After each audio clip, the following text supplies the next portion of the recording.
नमस्कार बंधुरा mums magical tips and ट्रिक्से तुम्हारे सबाइके स्वागत जानाई।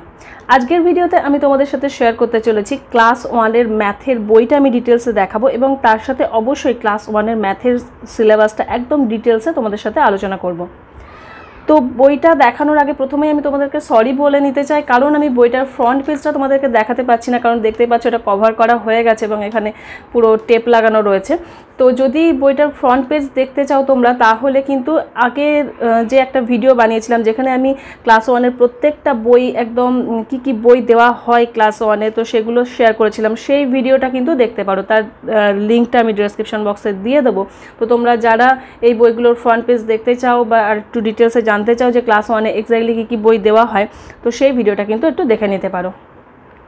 এছাড়াও এই পেজটাতে তোমরা সমস্ত ইনফরমেশন পেয়ে যাবে।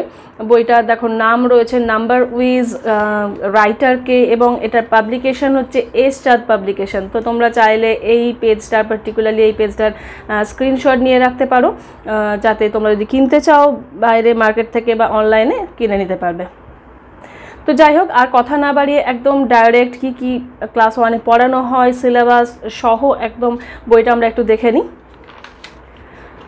প্রথমেই দেখো বইটা সিলেবাস একদম ডিটেলসে কিন্তু এখানে রয়েছে, তো এটা আলাদা করে তোমাদেরকে এখানে বলছি না। এখানে এবার কন্টেন্টে চলে যাই। কন্টেন্টটা দেখলে মোটামুটি একটা আইডিয়া পাওয়া যায়, একটা ব্রিফ আইডিয়া পাওয়া যায় যে কি কি পড়ানো হয়। মেন যেটা পড়ানো হয় নাম্বার সম্পর্কে, তো অবশ্যই ম্যাথ যখন নাম্বার সম্পর্কে পড়ানো হবেই। এছাড়াও যেটা রয়েছে অ্যাডিশন সাবট্রাকশন পড়ানো হয়, আর যেটা নতুন জিনিস করানো হয় সেটা হচ্ছে ওয়ার্ড প্রবলেম করানো হয়। অ্যাডিশন সাবট্রাকশনের যে ওয়ার্ড প্রবলেম সেটা করানো হয়। জিওমেট্রির মধ্যেও শেপ রয়েছে। এছাড়াও এক্সট্রা নতুন যে জিনিসগুলো মেজারমেন্টটা একটু ডিটেলসে করানো হয়। আরও নতুন দুটো জিনিস রয়েছে, যেমন ওয়ার্ড প্রবলেম নতুন একদম, আরও দুটো একদম নতুন জিনিস, সেটা হচ্ছে ডাটা হ্যান্ডলিং, প্যাটার্ন, এছাড়াও টাইম, মানি, এই ধরনের কিছু কনসেপ্ট আছে যেগুলো কিন্তু ক্লাস 1 এ বাচ্চাদেরকে শেখানো হয়। তো আমি এক এক করে এক একটা টপিক আমি কভার করে নিতে চাইছি। প্রথমেই চলে আসি নাম্বারের পার্টে কি কি শেখানো হয়। নাম্বারের মধ্যে বাচ্চাদেরকে যেটা শেখানো হয় সেটা হচ্ছে দেখো 1 থেকে 100 পর্যন্ত counting, forward counting, backward counting, before, between, after, তারপরে কম্পেয়ার করা, এগুলো সবই কিন্তু 1 থেকে 100 পর্যন্ত সবই পার্টে পার্টে শেখানো হয়। পার্টে পার্টে মানে দেখো প্রথমে 10 পর্যন্ত, তারপরে 11 to 20, আপ টু 50, তারপরে আপ টু 100, এইভাবে পার্টে পার্টে নাম্বার নিয়ে কিন্তু টোটাল কনসেপ্টটা ক্লিয়ার করা হয়। এবং এর মধ্যে নতুন যে জিনিসটা রয়েছে সেটা দেখো অর্ডিনাল নাম্বার। অর্ডিনাল নাম্বারটা বাচ্চাদের জন্য এখানে একেবারেই নতুন। অর্ডিনাল নাম্বার মানে কি, কোনো নাম্বারের পজিশন অথবা প্লেসটা বোঝায়। যেমন আমরা বলি না first position, second position, third position, সেটা কিন্তু এই পজিশন, কোনো নাম্বারের পজিশন, সেটা কিন্তু এই ক্লাস 1 এ বাচ্চাদেরকে শেখানো হয় এবং এটাকে অর্ডিনাল নাম্বার বলা হয়। এছাড়াও আরেকটা নতুন জিনিস যেটা রয়েছে সেটা হচ্ছে ওয়ান্স টেন্সের কনসেপ্টটা কিন্তু এই ক্লাস 1 এই বাচ্চাদেরকে খুব ভালোভাবে বোঝানো হয়। এতদিন পর্যন্ত বাচ্চাদেরকে জাস্ট এইভাবে টেন্স ওয়ান্সের ঘর করে এমনি নর্মাল লিখতে বলা হতো, 0, 1, 0, 2, 0, 3, বা আরও বড় নাম্বার নিলে 4, 3, এরকমভাবে জাস্ট এরকমভাবে শেখানো হতো। কিন্তু টেন্স ওয়ান্সের পুরো ডিটেলস যে কনসেপ্ট সেটা কিন্তু কেজিতে বাচ্চাদেরকে শেখানো হয় না। তো 1 এ গিয়ে কিন্তু ডিটেলসে এই কনসেপ্টটা ক্লিয়ার করা হয় যে টেন্স কি, ওয়ান্স কি, সেই ব্যাপারটা। এবং সেটা শেখানোর জন্য এই অ্যাবাকাস স্পাইক দিয়ে শেখানো কিন্তু ভীষণই কার্যকরী, কারণ এটা বাচ্চাদের কাছে বুঝতে অনেক বেশি সুবিধা হয়। তো নাম্বারের এই পার্টগুলো কমপ্লিট হয়ে গেলে তারপরে চলে আসা হয় নাম্বার অপারেশন, মানে অ্যাডিশন সাবট্রাকশন, এগুলোর উপরে। তো অ্যাডিশন সাবট্রাকশনের মধ্যে কিন্তু একদম নর্মাল যে অ্যাডিশন সাবট্রাকশন সেগুলো শেখানো হয়, মানে ক্যারি ধরে বা যেটাকে আমরা হাতে ধরা যোগ বলি না, বা হাতে ধরা বিয়োগ, সেগুলো কিন্তু ক্লাস 2তে গিয়ে করানো হয়। এখন যেটা একদম নর্মাল যোগ বিয়োগ যেগুলো, সেগুলো শেখানো হয়। প্রথমে আসি অ্যাডিশনের প্রসঙ্গে। তো প্রথমে একদম বাচ্চাদেরকে যেমন নাম্বার লাইন একে একে লাইন ড্র করে করে যেমন অ্যাডিশন করানো হয় সেই রকমই প্রথমে শেখানো হয়। তবে আমি পার্সোনালি বলবো যে বাচ্চাদের প্রথম থেকেই যদি আমরা এইভাবে কর গুনে গুনে শেখাতে পারি না, তাহলে কিন্তু সেটা অনেক বেশি ভালো। এবং আমি কিন্তু আমার কাছে যারা পড়ে তাদেরও বা আমার নিজের ছেলেদেরও কিন্তু আমি ওইভাবেই শেখাই যে যখনই করবে কর গুনে গুনে করো। ওই নাম্বার লাইন এরকম লাইন ড্র করে করে করতেও অনেক টাইম লাগে এবং মানে খুবই লেন্দি প্রসেস একটা। তো যাই হোক, এবং আরেকটা জিনিস যেটা করা হয় যে অ্যাডিশনটা কিন্তু দু রকম প্রসেসেই শেখানো হয়, ভার্টিক্যাল, হরাইজন্টাল, দুই রকমই। একটা তো দেখছো এরকম পাশাপাশি এইভাবে শেখানো, এছাড়াও দেখো ভার্টিক্যাল অ্যাডিশন যেটা উপর নিচে করে যেটা আমরা করি সেটাও কিন্তু বাচ্চাদেরকে ক্লাস 1 এ শেখানো হয়। প্রথমে সিঙ্গেল ডিজিটের নাম্বারের অ্যাডিশন শেখানো হয় বা সাবট্রাকশন শেখানো হয়, তারপরে কিন্তু ডাবল ডিজিটের মানে 2 ডিজিটের নাম্বারের অ্যাডিশন সাবট্রাকশনও শেখানো হয়। তো এগুলো নিয়ে আর ডিটেলসে বলছি না, এগুলো তোমরা মোটামুটি সবাই জানো। এবারে চলে আসি যেটা একদম নতুন জিনিস বলছিলাম, ওয়ার্ড প্রবলেম, সেটা একটু তোমাদেরকে দেখিয়ে নিই। ওয়ার্ড প্রবলেমেও কিন্তু এই ধরনের মানে কথায় লেখা অঙ্ক যেগুলো আমরা বলি না, যেটা আমরা ছোটোবেলায় করেছি, সেইগুলো কিন্তু এখানে বাচ্চাদেরকে করতে হয় এবং এটা কিন্তু ভীষণ ইম্পর্টেন্ট এবং এটা বোঝার জন্য কিন্তু সেন্টেন্সের মানে বোঝাটা খুব জরুরি। যার জন্য আমি বারবার বলি না যে ইংলিশের রিডিং পড়ানো দরকার খুব ভালোভাবে বাচ্চাকে, যাতে এই প্রবলেমগুলোও কিন্তু তারা সলভ করতে পারে, যাতে বুঝতে পারে যেখানে কি লেখা আছে। তো এখানে দেখো যেমন একদম সিম্পল কোয়েশ্চেনই থাকে। এর প্রথমটা যেমন দেখো, in Debesh birthday party there are 23 boys and 15 girls. How many children are there all together? 23টা ছেলে 15টা মেয়ে আছে, মোট কটা আছে? তার মানে কি করতে হবে? যোগ করতে হবে। এই যে অল টুগেদার এই টার্মগুলো, এইগুলো কিন্তু বা এই যে লেফট উইথ হার কতগুলো পড়ে আছে, এই টার্মগুলোই ভালো করে কিন্তু বাচ্চাদের শেখানো দরকার, যাতে তারা বুঝতে পারে যে অল টুগেদার মানে একসাথে করতে বলছে, তার মানে কি আমাকে টোটাল করতে হবে, মানে যোগ করতে হবে। বা কতগুলো পড়ে আছে, লেফট কতগুলো রয়েছে, তার মানে কি বিয়োগ করতে হবে বা সাবট্রাকশন করতে হবে। এই টার্মগুলো যদি ভালো করে বুঝিয়ে দেওয়া হয় না, যদি পুরো সেন্টেন্সের মানে, তাহলে কিন্তু ওরা মোটামুটি আন্দাজ করে নিয়ে করতে পারবে, যদি সেন্টেন্সের মানে খুব ভালোভাবে বুঝতে না পারে সেক্ষেত্রে। তো যাদের বাচ্চারা ক্লাস 1-এ পড়ছে বা পরের বছর পড়বে, তাদেরকে আমি বলবো এই ধরনের ওয়ার্ড প্রবলেম কিন্তু এখন থেকে প্র্যাকটিস করানো শুরু করে দাও, যাতে ভবিষ্যতে কোনো সমস্যা না হয়।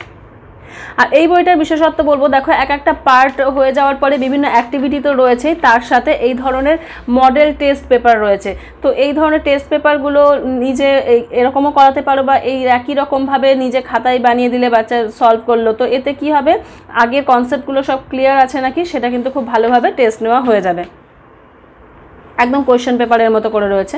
তো এরপরে আসছি নেক্সট টপিকে, এবং এটা জিওমেট্রি পার্টের মধ্যে ঢুকে যাচ্ছে এখন। এতক্ষণ চলছিল নাম্বার রিলেটেড পার্টগুলো, এবারে জিওমেট্রি পার্টের মধ্যে যেটা রয়েছে শেপ রয়েছে, শেপের মধ্যে দুটো ভাগে ভাগ করা হয়েছে। একটা হচ্ছে প্লেন শেপ, যেটাকে আমরা 2D শেপ বলি, যেমন square, rectangle, circle, triangle, oval, যেগুলো বাচ্চারা আগে অলরেডি শিখে এসছে সেইগুলোই, কিন্তু যে এতদিন পর্যন্ত জাস্ট শেপটা চিনেছে এবং তার নামগুলো জেনেছে, কিন্তু এখন একটু কনসেপ্টটা বাড়ানো হচ্ছে, সেটা হচ্ছে প্রত্যেকটা শেপের একটু ডিটেলস ডেসক্রিপশনগুলো পড়ানো হচ্ছে।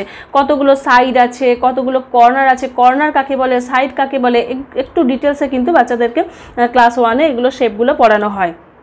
এবং কোয়েশ্চেনগুলোও কিন্তু সেই রকমই থাকে। আগে যেমন জাস্ট একটা ট্রায়াঙ্গেলের শেপ এঁকে দিল, বললো এটা কী শেপ, সেরকম নয়, একটু ঘুরিয়ে কোয়েশ্চেন থাকে। হয়তো বলা হলো যে ট্রায়াঙ্গেলে কটা কর্নার আছে, বা ট্রায়াঙ্গেলে কটা সাইড আছে, বা সার্কেলে কটা কর্নার আছে। এই ধরনের একটু ট্রিকি কোয়েশ্চেন কিন্তু বাচ্চাদেরকে করা হয়।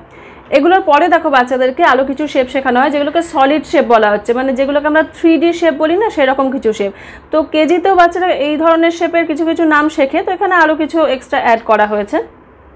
শেপের পরে নেক্সট যে টপিকটা আসছে সেটা হচ্ছে কম্প্যারিজন। কম্প্যারিজন মানে এগুলো সেই প্রি ম্যাথ কনসেপ্টের মধ্যে পড়ে, এগুলো বাচ্চারা আগেই পড়েছে অলরেডি। কম্প্যারিজন, মেজারমেন্ট, এগুলো সবই পড়েছে, কিন্তু একটু আরও ডিটেলসে পড়ানো হয়। বিগার, স্মলার, এগুলো নিয়ে আর ডিটেলসে বলার মতো কিছু নেই। তো মেজারমেন্ট সম্পর্কে একটু বলবো যে মেজারমেন্ট মানে কোনটা কোন পার্টের মধ্যে পড়ে। এতদিন তো ধরো বাচ্চারা বিগার, স্মলার, লেন্থ ওয়াইজ, টল, শর্ট এরকম পড়েছে, কিন্তু ওই যে টল, শর্ট, লং, শর্ট, এগুলো যে লেন্থের মেজারমেন্ট, সেটা একটু ডিটেলসে কিন্তু বাচ্চাদেরকে এখন শেখানো হয়। মেজারিং লেন্থের মধ্যে দেখো এখানে লঙ্গার, শর্টার বা এই জিনিসগুলো কিন্তু, এই টার্মগুলো কিন্তু যে লেন্থের জন্য আমরা ব্যবহার করি, সেগুলো একটু ডিটেলসে এখানে বাচ্চাদেরকে শেখানো হয়। এখানে যেমন মেজারিং লেন্থ আছে, সেরকমই দেখো মেজারিং ওয়েট, মেজারিং ক্যাপাসিটি, এগুলো কিন্তু এই কনসেপ্টগুলো ধীরে ধীরে বাচ্চাদেরকে শেখানো হয়। এবং ক্লাস 2-তে গিয়ে ওই মেজারমেন্টের যে ইউনিটগুলো, সেইগুলো কিন্তু শেখানো হয়। 1-এ ইউনিটগুলো শেখানো হয় না, কিন্তু 2-তে গিয়ে ইউনিটগুলো শেখানো হয়। মানে লেন্থ মানে যে মিটার, সেন্টিমিটার এইগুলো, বা ওয়েট মানে কেজি, গ্রাম, এই যে মেজারমেন্টের যে ইউনিটগুলো, সেগুলো ক্লাস 2-তে গিয়ে বাচ্চাদেরকে শেখানো হয়। এরপরে যে টপিকটা বাচ্চাদেরকে শেখানো হয় সেটা হচ্ছে টাইম। কোন সময়কে মর্নিং বলে, কোন সময়কে নুন বলে, আফটারনুন, ইভিনিং, নাইট, এই জিনিসগুলো বাচ্চাদেরকে শেখানো হয়। এছাড়াও ঘড়ি দেখা, টেলিং দ্য টাইম যেটা, সেটাও কিন্তু ক্লাস 1 থেকেই বাচ্চাদেরকে শেখানো হয়। এমনি নর্মালি ধরো মর্নিং, নুন, আফটারনুন, ইভিনিং, নাইট, এই কনসেপ্টগুলো বাচ্চাদের মুখে মুখে তৈরি হয়ে যায়, কারণ আমরা ছোটো থেকে বাচ্চাদেরকে শেখাই সকাল হলে গুড মর্নিং বলা, রাতে শুতে যাওয়ার আগে গুড নাইট বলা। কিন্তু আরও ডিটেলসে একটু শেখানো হয় যে কোন পার্টিকুলার কোন সময়টাকে পর্যন্তকে মর্নিং বলে, কোন সময় সময়কে নুন বলে, কোন সময়কে আফটারনুন বলে, একদম পার্টিকুলার মানে ব্রেক করে করে বাচ্চাদেরকে কিন্তু টাইমের কনসেপ্টটা ক্লাস 1-এ শেখানো হয়। আর তার সাথে যেটা বলছিলাম টেলিং দ্য টাইম, এটাও শেখানো হয়। তবে ক্লাস 1-এ জাস্ট শর্ট হ্যান্ড মানে আওয়ার হ্যান্ড, লং হ্যান্ড মানে মিনিট হ্যান্ড, এইটুকু কনসেপ্টে শেখানো হয়। এবং একটা ঘড়ি সম্পর্কে মোটামুটি একটা আইডিয়া দেওয়া হয়, যাতে বাচ্চারা অন্তত মানে 1টা বাজে, 2টো বাজে, 3টে বাজে এই কনসেপ্টটা অন্তত বুঝতে পারে। মানে যখন ধরো লং হ্যান্ডটা 12-এর কাছে থাকলো, শর্ট হ্যান্ডটা যখন যদি 3-তে থাকে তখন 3টে বাজে, 4-এ থাকলে 4টে বাজে, এই যে কনসেপ্টটা 4 o'clock, 5 o'clock, 6 o'clock, জাস্ট এইটুকুই কিন্তু বাচ্চাদেরকে ক্লাস 1-এ শেখানো হয়। এবং এটা রিলেটেড দেখো এই বইটাতে প্রচুর এক্সারসাইজও রয়েছে। এখানে যেমন জাস্ট ঘড়ির ছবি দেওয়া রয়েছে, এখানে কটা বাজে লিখতে হবে, এটা একটা করে দেওয়া রয়েছে কটা বাজে, এগুলো দেখে দেখে লিখতে হবে। বা উল্টোটাও রয়েছে, ঘড়ির টাইম বলে দেওয়া আছে, এবার শর্ট হ্যান্ড আর লং হ্যান্ডটা এখানে ড্র করতে হবে। তো এই জিনিসগুলো রয়েছে। এছাড়াও ডেজ অফ দ্য উইক তো বাচ্চারা আগেই শিখেছে। ডেজ অফ দ্য উইকের সাথে যেটা নতুন শেখানো হয় সেটা হচ্ছে মান্থস অফ দ্য ইয়ার, কটা মাস আছে এবং সেই মাসের নামগুলো একটু ডিটেলসে শেখানো, এবং কোন মাসে কটা দিন হয়, কতগুলো দিন থাকে, সেগুলো কিন্তু এই ক্লাস 1-এ বাচ্চাদেরকে শেখানো হচ্ছে। এরপরে আরেকটা নতুন কনসেপ্ট দেখো, সেটা হচ্ছে মানি। মানি কি এবং মানিতে আমরা রুপিসকে কোন সিম্বল দিয়ে বোঝাই, পয়সাকে কোন সিম্বল দিয়ে বোঝাই, সেগুলো শেখানো হয়। এবং মোটামুটি টাকা চিনতে শেখা সেটা কিন্তু ক্লাস 1-এ বাচ্চাদেরকে শেখানো হয়। আর একটা একদম নতুন জিনিস, সেটা হচ্ছে ডাটা হ্যান্ডলিং। মানি বলো বা টাইম, এগুলো তো আমরা ঘরে বাচ্চাদেরকে শেখাই মোটামুটি টুকটাক, এদিক ওদিক ঘুরতে ফিরতে টাইম শেখানো বা এগুলো টাকা চেনানো, এগুলো শেখায়। কিন্তু ডাটা হ্যান্ডলিংটা কিন্তু একদমই নতুন একটা টপিক বাচ্চাদের জন্য। ডাটা হ্যান্ডলিং কিছুই না, জাস্ট একটা কোনো ছবি দেওয়া থাকে এবং ছবি দেখে তাকে কোয়েশ্চেনের আনসার করতে হয়। যেমন এখানে একটা ফলের ঝুড়ি রয়েছে, ফলের বাস্কেট রয়েছে, এখানে এবার এই ফল সেই ফল বিভিন্ন রকম ফল রয়েছে। এখানে জাস্ট কোয়েশ্চেনগুলো কেমন রয়েছে, how many types of fruits are there in the basket, কত রকমের ফল আছে, 1 2 3 4, এখানে লিখতে হবে 4। তারপরে এখানে যেমন হয়তো বললো আপেল কতগুলো রয়েছে, কলা কতগুলো রয়েছে, আম কতগুলো রয়েছে, বা আপেল কলা মিলিয়ে কতগুলো রয়েছে, এই ধরনের কোয়েশ্চেনগুলো করা হয়। তো এটাকেই বলে ডাটা হ্যান্ডলিং। জাস্ট একটা ছবি দেওয়া থাকবে এবং ছবি দেখে কাউন্ট করে করে বাচ্চাকে কিন্তু সেই কোয়েশ্চেনগুলোর আনসার করতে হবে। এটার পরে আরেকটা নতুন এবং খুব মজার টপিক রয়েছে, সেটা হচ্ছে প্যাটার্ন। প্যাটার্ন হচ্ছে একটা সিরিজ অফ আইটেম, যে কোনো কিছু একটা সিরিজে আসছে বা একটা রিপিটেটিভ ফর্মে আসছে। যেমন এখানে 2টো রোজ আছে, 2টো সানফ্লাওয়ার আছে, 2টো রোজ আছে, এরপরে কি আসবে, 2টো সানফ্লাওয়ার আসবে। তো এগুলো করতে বাচ্চারা কিন্তু ভীষণ মজাও পায়, এগুলো টাইম পাসের জন্যও কিন্তু বেশ ভালো। তো প্যাটার্নের ওপরে বা অন্যান্য টপিকগুলোর ওপরেও কিন্তু আমার চ্যানেলে অলরেডি বেশ কিছু ভিডিও রয়েছে, তোমরা চাইলে দেখে নিতে পারো। এবং আমি পুরো প্লে লিস্টের লিঙ্ক দরকার হলে ডেসক্রিপশন বক্সে দিয়ে দেবো, তোমরা সেখান থেকে কিন্তু দেখে নিতে পারো। ক্লাস 1-এ পুরো প্লে লিস্টের লিঙ্কে আমি দিয়ে দেবো। তো এই ছিল ম্যাথের পার্ট। মোটামুটি ম্যাথে কিন্তু বাচ্চাদেরকে এইগুলোই করানো হয়।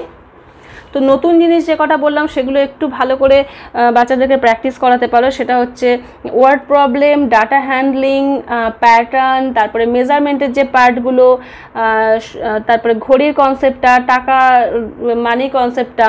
তো এই জিনিসগুলো একেবারেই নতুন, এগুলো কিন্তু আলাদা করে স্পেশালি বাচ্চাদেরকে ভালো করে শিখিয়ে নিতে পারো। সামনেই গরমের ছুটি আসছে, তো গরমের ছুটিতে যদি খেলার ছলে এগুলো একটু শিখিয়ে রাখতে পারো, তাহলে তোমাদের জন্য সুবিধা হবে এবং অবভিয়াসলি বাচ্চাদের জন্য সুবিধা হবে, অনেকটা বাচ্চাদের মাথা থেকে বোঝা নেমে যাবে।